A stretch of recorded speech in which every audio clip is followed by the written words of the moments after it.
Welcome to Kahani Bar, a cocktail of stories in English and in Hindustani. I am Payal, and today I'm happy to share with you a story that I've written called Where the Mountain Stays. This is a story of a young girl who wanted to be friends with the mountain. She was enamored by the mystic mountain and often drifted in her own world, thinking about what lay on the surface to what lay within. What story did it have to convey? Tashi was a girl of the mountains. She lived with her parents and younger sister Tara in a 2-story brick house facing the valley. Her house was in a small town nestled in the laps of the majestic eastern Himalayan ranges. Ever since she could remember, the mountain stood tall and towering, right there, always, unmoving. So every morning she woke up to the view of the mighty mountain. At daybreak, whether at the crack of the sunshine or vying dark grey skies, Tashi's mother would step into the girls' room to wake them and to get her ready for school. Tashi couldn't wait for her younger sister Tara to join school too, especially so they could walk to school together. Today was like any other day. Tashi woke up from her sleep, rubbing her eyes and tossing and turning in her bed until when her mother pulled open the curtains as if a doorway opening to the valley. She steadily hopped off the bed and ran to her mother and hugged her at her legs. Her mother gently ruffled her hair with love, and then Tashi turned to catch a glimpse of the mountain through the wide window pane in her room. She stood still, watching the sunlight spill over the mountain. The morning view was all glorious and gold. Until when her mum then whisked her away from her dreamy moment of splendor to get her ready and off to school. Tashi, dressed in her blue school uniform and red ribbons in her long hair, walked for half a mile to her school. She loved the walk, as she was not just lucky to spot the red ladybugs with black polka dots on their wings, but also chanced upon some touch-me-nots, to which she let out a glee when on touching it, the leaves folded inwards. And in between these wondrous finds, as she was nearing her school, she was aware of the towering presence of the mountain. She never felt alone, for she felt that it followed her from her home to the school. Today, the mountain seemed to be dressed in a splash of emerald green and silver grey from where she stood. Tashi was observing colors keenly. Since recently, her art teacher at school had encouraged them to look for not just the color, but also the palette of shades that each color contains. This fascinated Tashi, and she gazed with awe at the tufts of thick green shrubs scattered all over the mountain. And she became aware of the shades of green ranging from light to dark green that were revealing themselves. She also took notice of the skylight that changed in the afternoon on her way back from school. Also, the bright green cover of trees that had changed colors to dark soiled green, and the grey tree trunks now looked like deep black. The mountain had changed its hues. A world of colors had opened for Tashi. Few days passed. It was yet another day at the small shack school called White Lotus, which was surrounded by picket fences. Today, the arts teacher asked her students to draw a house. And most children set out to draw a house with 2 windows and a door, a path, and some grass and a tall tree on one side of the house. And in the backdrop were intertwined mountains and a happy sunrise. Some even drew a walking lane emerging from the door and a small pond with ducks in it on the side, whilst the others added tiny bird figures in the sky. However, Tashi drew a mammoth mountain covering 3/4 of the page and a tiny box house tucked away in the corner, emanating a warm amber glow from the home. There were 4 miniature stick figures visible from the house window. Not just that, the mountain she drew was all black and accompanied with white scattered dots in the grey sky, to which the teacher asked her, in a quizzical yet loving tone, about the color of the mountain. "Why is this painting all black, Tashi?" Tashi lifted her head to look at her teacher and replied in an innocent tone, "Ma'am, it is night, so the mountain looks black, and the small white dots are many, many stars in the sky." The teacher looked at her amused, for she had never witnessed artwork like such, and was left pondering over what she had just heard. And then the teacher smiled to herself and thought about how we tend to miss the obvious, for it is always there, only looking at one shade that we wish to see, turning a blind eye to myriad other hues of the color. Her school shut for winter holidays. There were small puffs of cotton like snowflakes that had begun to fall gently all around. Tashi woke up from her sweet sleep, wrapped in many layers to combat the bone-chilling winter. She peeked to see her favorite mountain and let out a cheer about how it had transformed its color to white. White clouds looked like an extension of the mountain, and it drew a beatific portrait-like view with contrasting blue in the backdrop. A small stream flowing through at the feet of that mountain was now frozen white too. The white was way too bright and hurt her eyes as she tried to stare. She concluded that the mountain had changed colors from green to white. She was tempted to go to the mountain and play with snow, however, was forbidden to do so by her parents. 2 months later, the school reopened. The snow had thawed and the radiant sun was appearing more often, transitioning every now and then from the dull, dark, wintry days to the warmth and beauty of spring. Tashi was following the same paths to school. However, now she was even permitted to explore different paths on the mountain. This season at school was special for her, as the school had opened a daycare provision, which meant that now it was time for her younger sister Tara to join her on the way to school. She was thrilled to walk with her to and fro to school, as she could now show Tara the mountain each day and talk about the colors, watch the sun rays lighting it, or even the clouds casting a shadow on it. Come springtime, Tashi was wonderstruck on seeing the riot of colors on the mountain, splashed with fairy pink, scarlet, red, and purple splendor of the rhododendrons, balanced with dull violet primrose and other wildflowers all over the mountain. As time went by, Tashi became absorbed in the humdrum of her schooling and deeply occupied with her studies. Now in a senior class, her enchantment for the mountain began to wane. She found its unmoving and motionless presence almost frustrating. At times for the stagnation of it, and at other times the awe-inspiring way it stood tall and dignified, signifying something larger than life. Until one day the school held an inter-school competition at a neighboring village. She entered the competition and used her brush strokes to paint. As she sat to paint, all she could visualize was the mountain.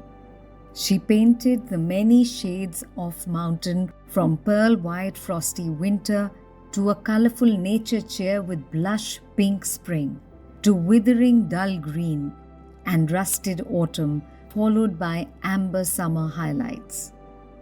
Having painted many hues of mountain across different seasons of her life, she felt her connection with the mountain come alive on that canvas. She wondered about whether the mountain inspired the feelings of art, or was it the other way around?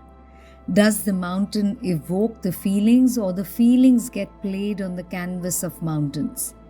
Does the heart feel inspired when it encounters such a wondrous creation on this earth, Or does the heart choose to create inspiration out of but a mere pile of rocks layered over years to stand tall?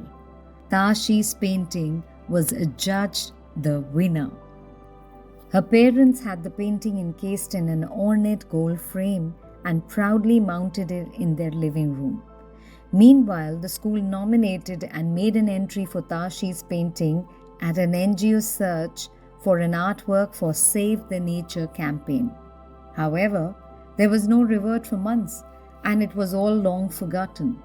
And then one day, out of the blue, the school called Tashi to her office, and there stood her art teacher with a radiant smile. The NGO had selected her painting with the caption, "Stillness in Shades."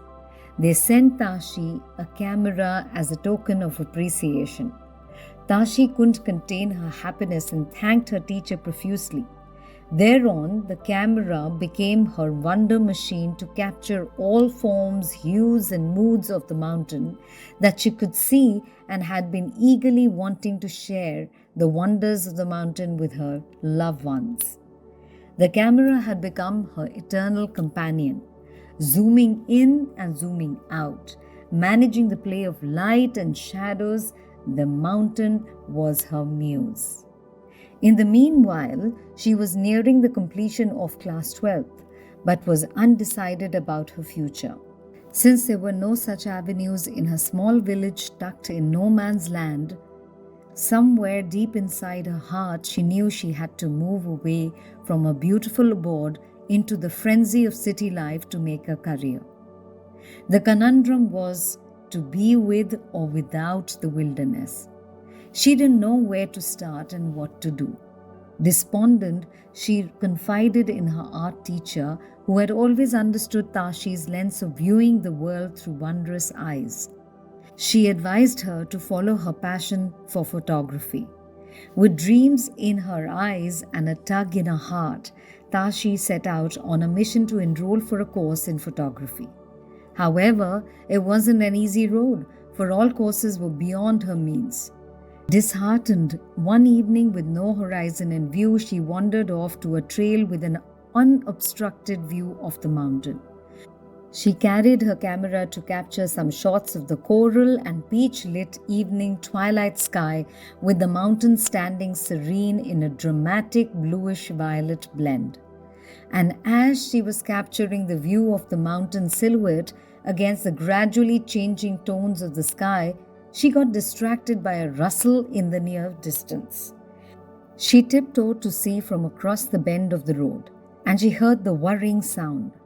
And to her amazement, she saw two women dressed in khaki multi-pocket jackets, standing with the most magnificent camera with long cylindrical lens that Tashi had ever seen. They looked frozen in the moment as their camera had just captured one of the most precious sights of a bushy, long-tailed red panda carrying its baby by the mouth by holding it from the scruff of its neck.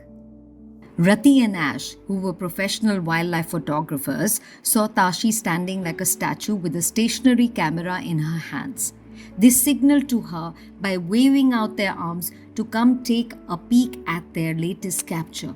She loved the picture of the panda and its baby. As they started walking downhill, she rattled out all about her love for photography. One thing led to another. They encouraged her to enroll for an upcoming scholarship program in photography exclusively for students. Before she knew it, she moved to the city for pursuing her course, distant from her village and the mountain, into a small rented shanty room. The following morning, she woke and paced towards the window. There was no mountain, only a barbed wire followed by endless concrete. Even though she missed home, she remained focused on her dream to tell the story of the mountain through her photography. One night, she called her family over the phone. Her mother could feel Tashi's longing to be back home and knew just how to cheer her. Following morning, her mum took a picture of the mountain with sunbeams shining over it and sent it to Tashi. When Tashi opened the barrage of good morning messages, she clicked on the picture of the mountain. It was still there. With a broad smile, she replaced the picture on her phone screen with that of the mountain.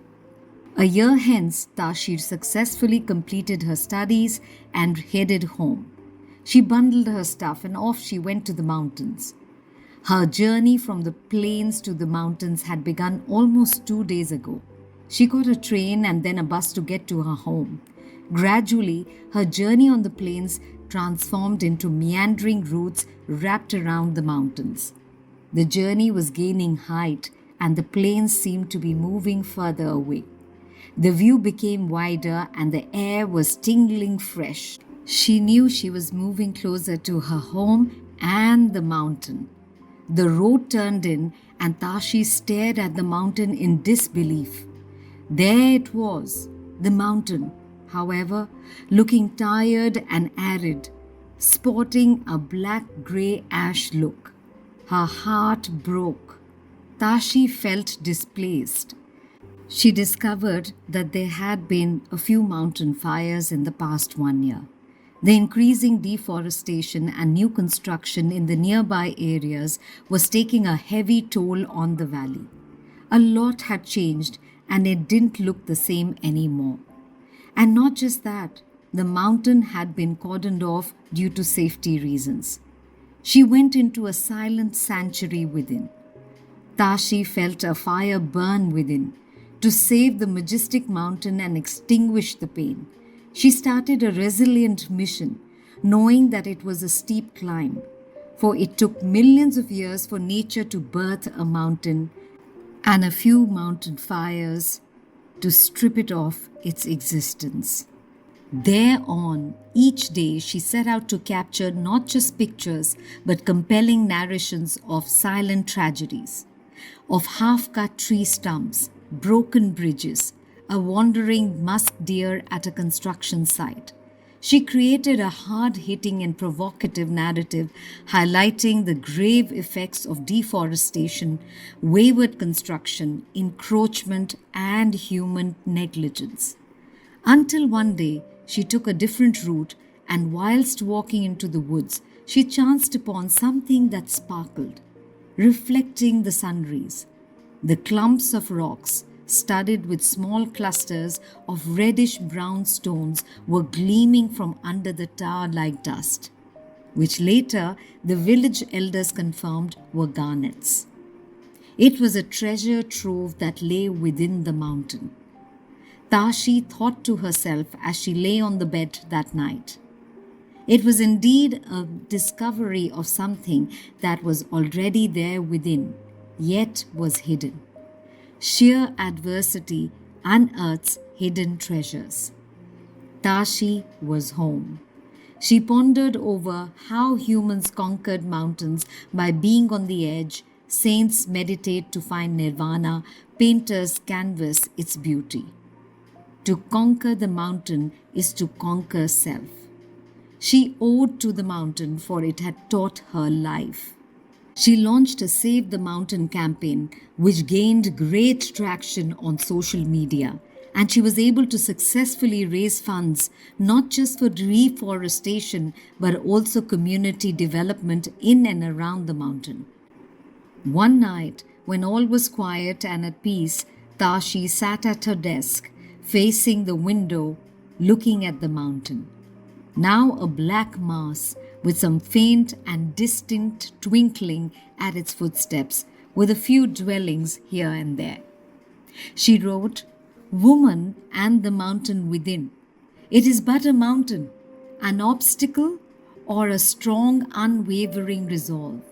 What of the mountain? Where did it emerge from? Is it within the depths of the sea until it surfaces on land? Or was it standing tall on the land to evoke the depths? There are mountains in the deep recesses which lie there buried in the dimly lit serene waters until when ruffled. It towers and there's no choice but to face and conquer. But why conquer? Befriend the mountain. Tashi won a prestigious award for her work in mountain protection and conservation. She started a conservation club which she opened to the students from her school for treks to the mountain, and her vision was to extend this to more schools in adjoining villages and raise custodians of nature. She was sowing the seeds for lush green future forests to emerge. That's all for now, dear listeners. That was Tashi's calling. What's yours? This is Payal signing off now. Take care until we meet again for yet another story.